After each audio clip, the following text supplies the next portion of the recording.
Kitab 2 Raja-Raja bab 16 ayat 1-20. Dalam tahun ke-17 zaman Pekah bin Remalia, Ahas anak Yotam Raja Yehuda menjadi raja. Ahas berumur 20 tahun pada waktu ia menjadi raja dan 16 tahun lamanya ia memerintah di Yerusalem. Ia tidak melakukan apa yang benar di mata Tuhan, Allahnya, seperti Daud, bapa leluhurnya, tetapi ia hidup menurut kelakuan raja-raja Israel. Bahkan dia mempersembahkan anaknya sebagai korban dalam api, sesuai dengan perbuatan keji bangsa-bangsa yang telah dihalau Tuhan dari depan orang Israel. Ia mempersembahkan dan membakar korban di bukit-bukit pengorbanan dan di atas tempat-tempat yang tinggi dan di bawah setiap pohon yang rimbun. Pada waktu itu majulah Rezin, Raja Aram, dan Pekah bin Remalia, Raja Israel, untuk memerangi Yerusalem. Dan mereka mengepung Ahas, tetapi mereka tidak dapat mengalahkan dia. Pada masa itu Rezin, Raja Aram, mengembalikan Elat kepada Edom, lalu ia mengusir orang-orang Yehuda dari Elat.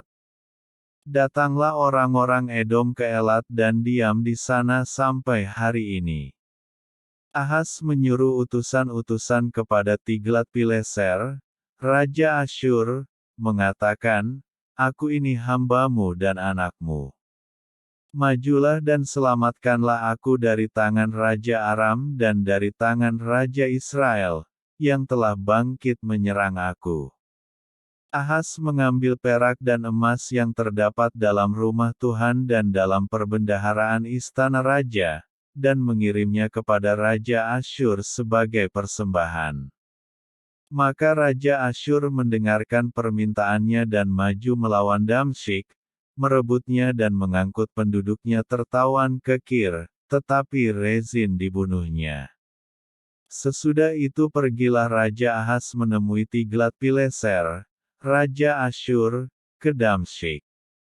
Setelah Raja Ahas melihat mezbah yang ada di Damsyik, dikirimnyalah kepada Imam Uria ukuran dan bagan mezbah itu, menurut buatannya yang tepat.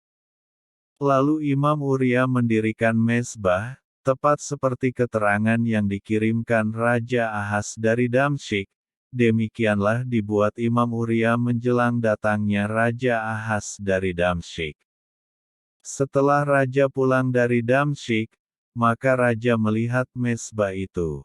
Lalu mendekatlah Raja kepada mezbah itu, naik ke atasnya, membakar korban bakarannya dan korban sajiannya, mencurahkan korban curahannya di atas mezbah itu, dan menyiramkan darah korban keselamatannya kepadanya.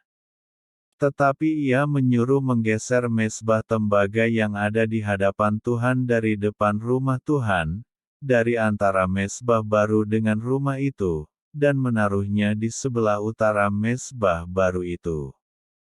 Kemudian Raja Ahas memerintahkan kepada Imam Uria, "Bakarlah di atas mezbah besar itu korban bakaran pagi dan korban sajian petang, juga korban bakaran dan korban sajian raja, lagi korban bakaran dan korban sajian dan korban-korban curahan seluruh rakyat negeri, dan siramkanlah kepadanya segenap darah korban bakaran dan segenap darah korban sembelihan, tetapi mezbah tembaga itu adalah urusanku."